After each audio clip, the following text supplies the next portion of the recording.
Assalamualaikum warahmatullahi wabarakatuh. Alhamdulillah wassalatu wassalamu ala Rasulillah wa ala alihi wa sahbihi wa man wala.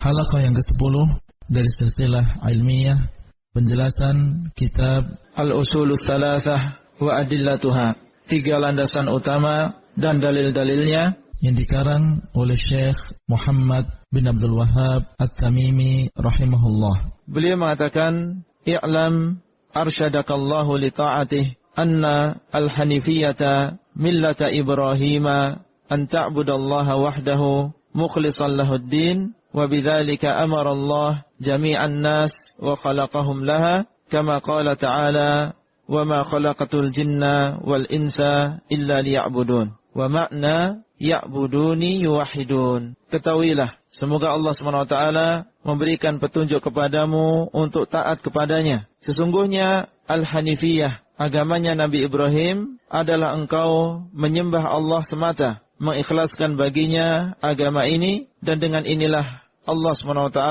memerintahkan seluruh manusia dan menciptakan mereka untuk perkara ini. Sebagaimana firman Allah yang artinya, dan tidaklah aku ciptakan jin dan manusia kecuali untuk beribadah kepadaku. Dan makna ya'budun, beribadah kepadaku, adalah mentauhidkan aku. Beliau mengatakan i'lam, ketahuilah. Dan sebagaimana yang sudah kita sampaikan, kalimat ini yaitu i'lam, ketahuilah, digunakan oleh muallif, oleh pengarang, supaya kita bersiap-siap mendengar apa yang akan beliau sampaikan setelahnya. Menunjukkan bahwasanya apa yang akan beliau sampaikan setelah kalimat i'lam ini adalah sesuatu yang sangat penting diketahui oleh seorang muslim. Sehingga beliau mengatakan i'lam. Kemudian sebagaimana kebiasaan beliau mendoakan kebaikan untuk kita. Beliau mengatakan arsyadakallahu li ta'atih. Semoga Allah SWT memberikan rusyd, memberikan petunjuk kepadamu untuk mudah melakukan ketaatan kepada Allah SWT. Dan ini adalah doa yang baik dari seorang guru untuk muridnya yang membaca kitabnya, yang mengambil faedah dari apa yang beliau tulis. Beliau mendoakan untuk kita supaya dimudahkan oleh Allah mendapatkan petunjuk, dimudahkan hatinya untuk taat kepada Allah SWT. Dan ini tentu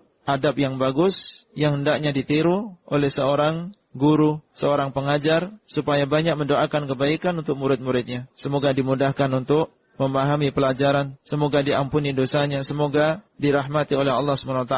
Arsyadakallahu li ta'atih annal hanifiyata millata Ibrahim an ta'budallaha wahdahu mukhlishan lahuddin. Hendaklah kalian mengetahui bahwasanya Al-Hanifiyah, millahnya Nabi Ibrahim. Al-Hanifiyah ini adalah nama agamanya Nabi Ibrahim alaihissalam. Apa yang dimaksud dengan Al-Hanifiyah? Berasal dari Al-Hanif, yang artinya adalah lurus. Dan Al-Hanif berasal dari kata Al-Hanaf, yang artinya adalah Al-Mail, atau menyimpang. Dan maksudnya adalah menyimpang dari kesyirikan menuju mentauhidkan Allah SWT di dalam beribadah. Mustaqim, lurus kepada Allah SWT.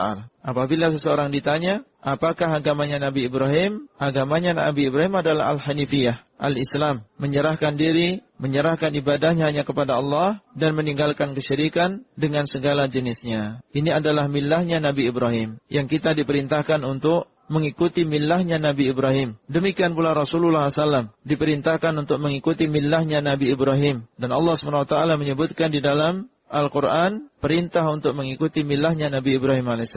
Dan Allah memuji millahnya Nabi Ibrahim AS. Allah SWT berfirman, Qul sadaqallah fattabi'u millata Ibrahim hanifa wa ma kana minal musyrikin. Katakanlah Muhammad, Allah SWT maha benar. Hendaklah kalian mengikuti millahnya Nabi Ibrahim, yang hanif, yang mustaqim, yang lurus. Hanya menyembah kepada Allah, beribadah kepada Allah, berpaling dari kesyirikan. Dan tidaklah beliau termasuk orang-orang yang musyrikin. Firman Allah, fattabi'u, artinya adalah hendaklah kalian mengikuti. Perintah dari Allah SWT supaya kita mengikuti millahnya Nabi Ibrahim AS. Kemudian di dalam ayat yang lain, Allah SWT memuji Nabi Ibrahim AS.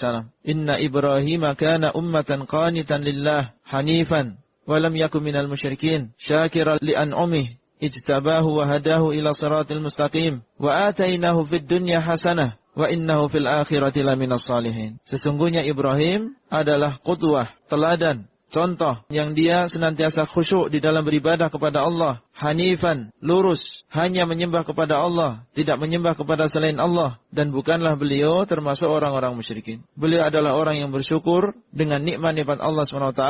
Allah SWT telah memilih beliau, dan sesungguhnya beliau di akhirat termasuk orang-orang yang saleh. Kemudian Allah mengatakan, "Tsumma auhayna ilaika an ittabi' millata Ibrahim hanifa wa ma kana minal musyrikin." Kemudian kami wahyukan kepadamu, wahai Muhammad, supaya engkau, wahai Muhammad, mengikuti millahnya Nabi Ibrahim. Allah SWT memerintahkan Nabi kita Muhammad SAW untuk mengikuti millahnya Nabi Ibrahim. Dan tidaklah beliau termasuk orang-orang musyrikin. Orang-orang Yahudi dan Nasrani, mereka mengaku bahwasanya mereka mengikuti Nabi Ibrahim alaihissalam. Mereka mengaku, menganggap dan meyakini bahwasanya Ibrahim berada di atas agama mereka. Orang Yahudi berkeyakinan bahwasanya Ibrahim agamanya adalah Yahudi. Orang Nasrani mengaku bahwasanya Ibrahim agamanya adalah Nasrani. Namun hal ini dibantah oleh Allah SWT. Karena Taurat yang diturunkan kepada Nabi Musa alaihissalam dan diperuntukkan kepada Bani Israel, demikian pula Injil yang diturunkan kepada Nabi Isa alaihissalam dan juga diberikan kepada Bani Israel, semuanya turun setelah Nabi Ibrahim alaihissalam. Maka bagaimana Ibrahim berada di atas agama Yahudi atau berada di atas agama Nasrani? Oleh karena itu Allah mengatakan, "Ma kana Ibrahimu Yahudiyan wala Nasraniyan, walakin kana hanifan musliman wa ma kana minal musyrik." Tidaklah Ibrahim seseorang yang beragama Yahudi dan bukan pula seseorang yang beragama Nasrani. Akan tetapi beliau adalah seorang yang hanif, yang lurus, hanya menyembah Allah SWT, yang menyerahkan dirinya hanya kepada Allah, dan tidaklah beliau termasuk orang-orang yang musyrik. Lain dengan orang Yahudi yang mereka menyekutukan Allah SWT, mengatakan bahwasanya Uzair anak Allah. Lain dengan orang Nasrani yang mengatakan bahwasanya Isa ibnu Maryam adalah anak Allah. Adapun Ibrahim, maka beliau adalah seorang yang hanif, yang lurus, hanya menyembah kepada Allah, dan beliau bukan termasuk orang-orang yang musyrikin. Qalatil yahudu Uzairun ibnullah wa qalatin nasara al-masih ibnullah. Orang-orang Yahudi mengatakan Uzair adalah anak Allah, dan orang-orang Nasrani mengatakan Al-Masih, yaitu Isa bin Maryam, adalah anak Allah SWT. Kemudian Allah mengatakan, "Inna awlan nasi bi Ibrahim lalladzina ittaba'uh wa hadzal nabiyyu walladzina amanu wallahu waliyul mu'minin." Sesungguhnya orang yang paling berhak dengan Ibrahim, yang paling dekat dengan Ibrahim, mereka adalah orang-orang yang mengikuti beliau di dalam milahnya, di dalam agamanya, dan juga Nabi ini, yaitu Nabi Muhammad SAW, dan juga orang-orang yang beriman. Mereka lah yang paling dekat, yang paling pantas dianggap sebagai orang yang berada di atas milahnya Nabi Ibrahim alaihissalam. Rasulullah SAW dan orang-orang yang beriman, mereka berada di atas milahnya, agamanya Nabi Ibrahim. Jadi maksud dengan milahnya Nabi Ibrahim, yaitu engkau menyembah kepada Allah semata, tidak ada yang lain, menyerahkan ibadah hanya kepada Allah, dalam keadaan mengikhlaskan, membersihkan agama ini hanya untuk Allah SWT. Tidak ada sedikit pun kotoran, tidak ada sedikit pun ibadah yang dia lakukan diberikan kepada selain Allah SWT. Inilah yang dimaksud dengan milahnya Nabi Ibrahim alaihissalam. Dan dengan inilah Allah SWT memerintahkan seluruh manusia dan menciptakan mereka untuk perkara ini. Kita diciptakan oleh Allah SWT adalah untuk beribadah hanya kepada Allah SWT. Bahkan bukan hanya manusia, jin yang mereka melihat kita dan kita tidak melihat mereka, mereka juga diciptakan oleh Allah SWT tidak lain kecuali untuk beribadah kepada Allah SWT. Itulah yang bisa kita sampaikan. Wabillahi taufiq wal hidayah. Wassalamualaikum warahmatullahi wabarakatuh. Materi audio ini disampaikan di dalam grup WA Halaqah Silsilah Ilmiah HSI Abdullah Rai.